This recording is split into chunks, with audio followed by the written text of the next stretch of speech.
With Overwatch sinking faster than the Titanic due to Marvel rivals on the horizon, it seems that Marvel isn't just coming back for 30%, they're coming back for all of it. But with the closed beta recently ending and the open beta not to be scheduled till later October of 2024, Marvel fans have been left thirsting for something to play with during the wait.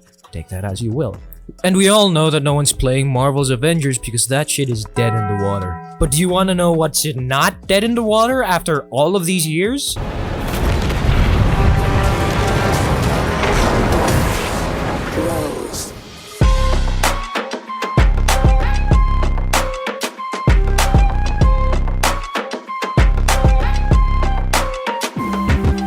Now, before getting into today's cult meeting, if you enjoyed this video, leaving a like would be awesome as it gets the video out there, and subscribing will help the channel grow as we are growers and not showers. Alright, so, as majority of you know, Fortnite is one of the many Battle Royale games that were basically the top dogs back in the late 2010s. Now, I don't remember which year specifically, but I do know that it was head-to-head with their competition at the time, PUBG.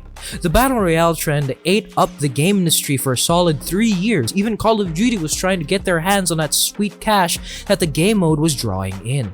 It was very reminiscent of, I can't believe I'm saying this, it was extremely similar to Minecraft Hunger Games Gamemode on popular servers. Only this was as close as to Hunger Games as we could get at the time.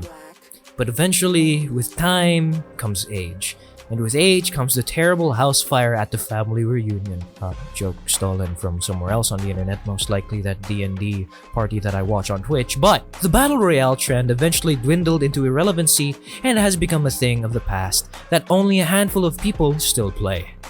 The games that once had Battle Royale as their main game mode slowly died and now are being TF2'd and riddled with aimbots in every server.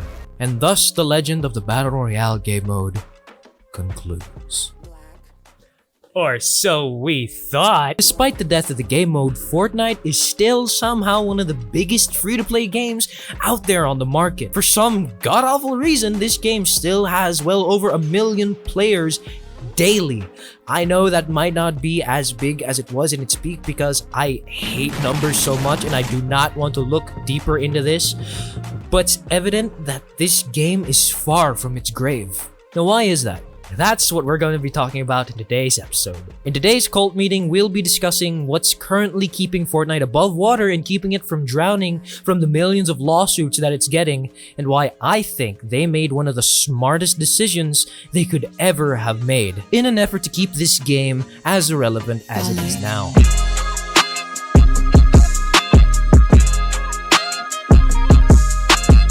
Fortnite, as mentioned, is a pioneer in the Battle Royale gaming scene. It, along with PUBG, were the biggest spearheads of said genre. But unlike PUBG that died alongside the genre and contracted a nasty virus that contained aimbots and drove away a good chunk of their player base, Fortnite has found a way to keep its Frankenstein of a monster's game mode afloat. How? Well, Hi everybody, it's me, Mickey Mouse! Yeah, that's right. The big boys over at Epic Games have signed their souls to the big-eared mouse in the clouds to keep their outdated game mode afloat. They did this by striking a deal with massive names in every genre of media you can think of. Have you heard of Dead Space, the horror shooter game about killing human mutations in space while trying to get back to Earth off a Starkiller ship with said creepy crawlies? Hey, come back! Hey, get back here! No! You're the monster! You don't get to run away! Come back here and scare me! Boom! Fortnite skin. Or how about Invincible? The amazing comic and Amazon Prime story of the son of the strongest being on Earth discovering that his dad is actually a part of a violent alien race conquering planets by killing the weak and leaving the strong, no matter the lives they take. You don't seem to understand. Earth isn't yours to conquer. Motherfucking Fortnite skin. Oh, and I bought that skin bundle on release day, by the way. Every massive release in mainstream media will either come out with a Fortnite skin or have a whole season dedicated to them. And considering the whole Dr. Doom reveal back in San Diego Comic-Con, I bet you can tell what this chapter season is all about, right?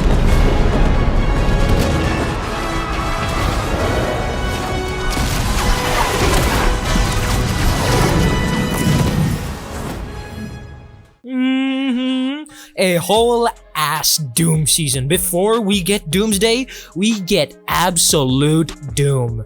Now it's obvious that Marvel is one of Fortnite's biggest collabs. The first time they ever collaborated was way back when Infinity War was coming out in theaters, with Thanos being the big bad of the season, and being able to play as Thanos with the gauntlet was amazing.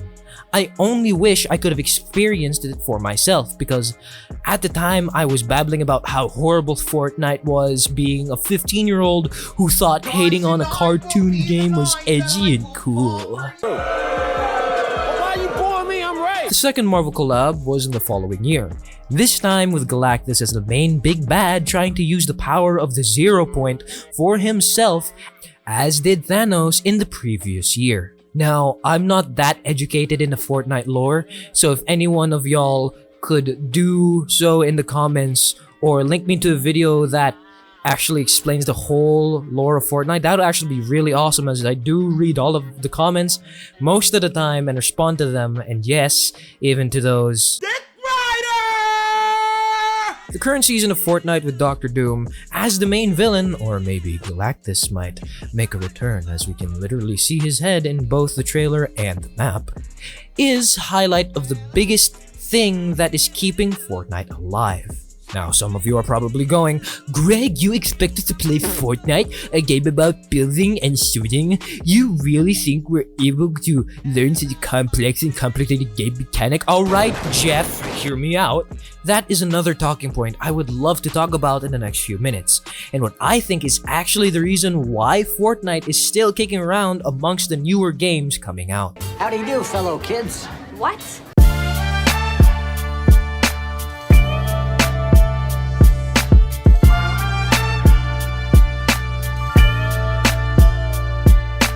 Fortnite's whole shtick was about you were able to build structures during combat to either build or block damage or gain a tactical advantage over the enemy squad, duo, or solo player. Now it comes to no surprise that a good chunk of the player base dropped this game as soon as we started seeing sweats build 10-story condos with 20 bathrooms and 30 bedrooms in 10 seconds after shooting one bullet at them in our games. So Epic used their anxiety meat in their skulls and saw how much money they were losing by only having one game mode.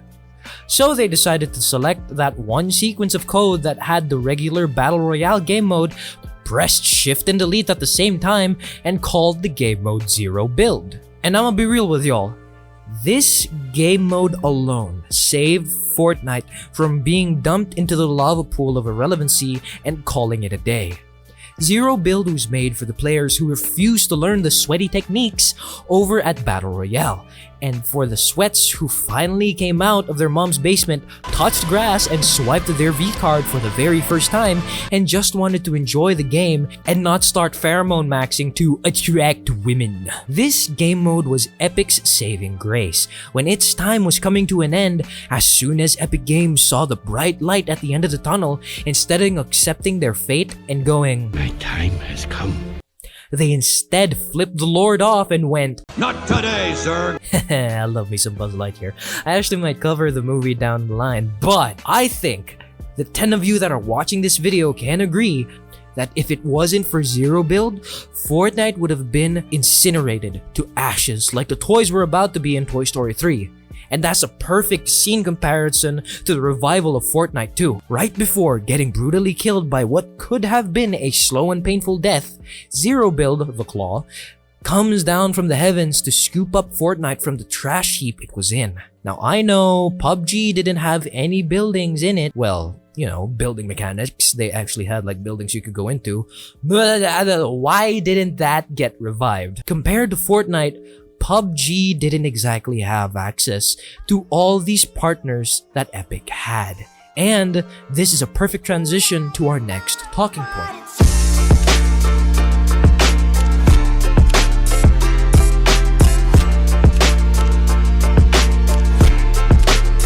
It's the Genesis. Fortnite is a game that could possibly take you back to your childhood. Not the parts where you got beaten when you flunked a test on your report card or get grounded for discovering Rogue the Bat's spicy pics on the family iPad. but the parts where you were in your room with your collection of toys and just making random plots and stories. Just overall having a fun time with them. That's exactly what Fortnite feels like.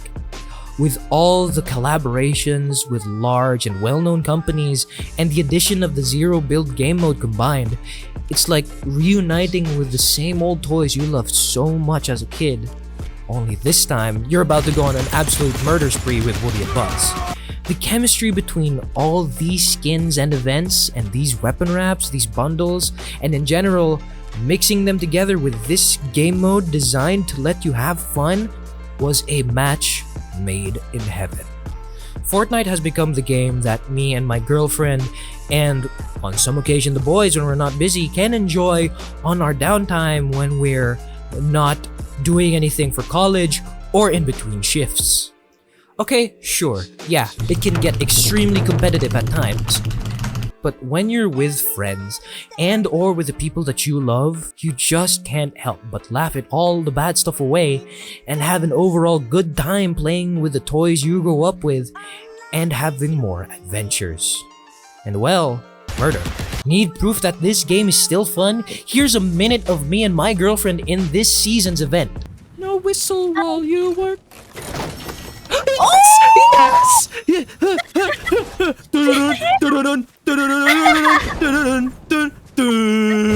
I am so happy. I am so fucking happy. Woo! Out of my way. Yes. What? What just happened? I heard shooting. Oh, there. There. Get him! Get him, baby! Baby, keep shooting, keep shooting. Keep shooting now. Oh my god!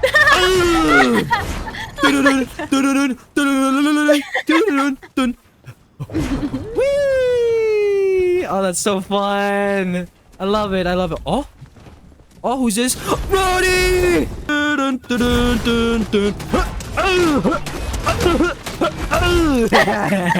Footsteps here. Come here. To me. My X-Men. I see him. It's Jean Grey! Fuck you! I hate you for what you did! Fuck you. What did you do? All in all, Fortnite has refused to die over the past decade because it's adapting to the times. Right now, it feels more like Roblox than anything. Do not get me started on the racing game and the rhythm game mode. But yeah, Lego Fortnite's kind of really cool. I kind of like it. Other than all of that, I feel like Fortnite is a game that you can always come back to. And with the new matchmaking patches as stated in this TikTok video I found. So Fortnite is saved and players are going to love the new skill-based matchmaking system in next season. So the game will no longer be ruined by sweaty players as we start into this Marvel season. And the top leakers have been tweeting about this, saying Fortnite is going to use more advanced stats like your amount of wins, your KD ratio, your pass ranks, and even pass arena points, and even your competitive earnings. Leakers are even saying you will stay in the same matchmaking system the entire season. So this will be a season where you can join squads with the boys instead of fighting no life sweats, so be sure to tag your squad in this. And also you will be put into a game based on the lowest skill level player on your team, so this is the time to invite your friends who still don't even know how to place a wall. I think this is a huge W move by Fortnite to make this new season a fun season. And also remember, the new season is expected to start around 8 a.m. Eastern Standard Time on August 16th. So let me know if you guys are excited for this season, and be sure to use code EHarvey in the item shop. Fortnite doesn't seem to be slowing down anytime soon. In conclusion, Epic Games made the right decision and by far one of the smartest choices they've ever made in history by partnering with the big mouse in the sky for a good chunk of each season, every season 4 from what I've been seeing for each chapter, and making a game mode that I think more people prefer over the original. It's a good game nerds and geeks alike can enjoy with their friends, especially us Marvel fans. I know Marvel Rivals is on its way and it's right upon the horizon, and it'll most likely purge a good chunk of Fortnite's player base, But that doesn't mean it'll die in the wind. It will still be another option for fans of all kinds, of all sorts of media to come together and have a good time with. Or rage your heart out on because you're a competitive gamer who takes games way too fucking competitively and you're an absolute fucking basement dweller. But that's all I got for you in today's episode. What are your thoughts on Fortnite Survival? Or am I just another content creator who's only joining the Fortnite hype train way too late and it never died in the first place? Be sure to let me know in the comments down below. Now, my last year of college starts in like 2 weeks time from what I remember, so I'll most likely have another video out posted either later this week or the Monday of next week. It kind of depends on what I find interesting, but I'm most likely going to be posting another video this week because I found a topic that is way too timely now. I'll still do my best to get as much content as I can out to y'all as we are approaching 1K subscribers, which I absolutely appreciate. But if you enjoyed, leaving a like would be awesome, and subscribing will keep you up to date on the latest cult meetings. That's all from your boy. I hope you have a wonderful day, and in case I don't see ya, good afternoon, good evening, and good night.